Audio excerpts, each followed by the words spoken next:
Guatemala, 1954. Flushed with success, America's secret government decided another troublesome leader must go.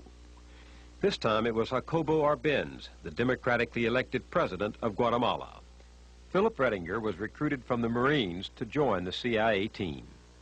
It was explained to me that it was very important for the security of the United States that we were going to prevent a Soviet beachhead in this hemisphere, which we have heard about very recently, of course, and that the Guatemalan government was communist, and we had to do something about it. President Arbenz had admired Franklin Delano Roosevelt, and his government voted often with the American position at the United Nations. But in trying to bring a new deal to Guatemala, Arbenz committed two sins in the eyes of the Eisenhower administration. First, when he opened the system to all political parties, he recognized the communists too. Well, of course, there was no even a hint of communism in his government. He had no communists in his cabinet.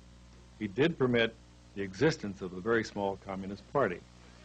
Arbenz also embarked on a massive land reform program. Less than 3% of the landowners held more than 70% of the land. So Arbenz nationalized more than 1.5 million acres, including land owned by his own family, and turned it over to peasants. Much of that land belonged to the United Fruit Company, the giant American firm that was intent on keeping Guatemala quite literally a banana republic. United Fruit appealed to its close friends in Washington, including the Dulles brothers, who said that Arbenz was openly playing the communist game. He had to go. This was sudden death for him. I mean, there was no chance of him winning this fight because of the fact that he had done this to the United Fruit Company, plus the fact that he was overthrowing the hegemony of the United States over this area. And this was dangerous. It could not be tolerated. We couldn't tolerate this. From Honduras, the same country that today is the Contra staging base, the CIA launched a small band of mercenaries against Guatemala. They were easily turned back. So with its own planes and pilots, the CIA then bombed the capital. Arbenz fled and was immediately replaced by an American puppet, Colonel Carlos Castillo Armas. He overturned all of the reformist activity of President Arbenz. He gave the land back to the United Fruit Company that had been confiscated. He took land from the peasants and gave it back to the landowners.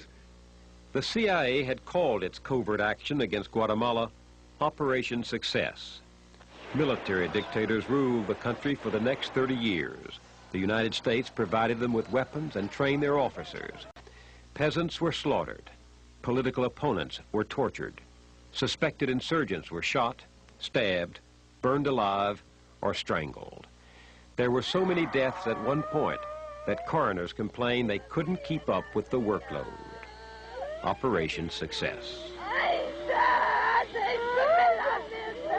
What we did has caused a succession of repressive military dictatorships in that country and has been responsible for the death of over 100,000 of their citizens.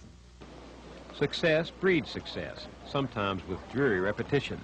Mario Sandoval Alarcon began his career in the CIA's adventure in Guatemala. Today he's known as a godfather of the death squads.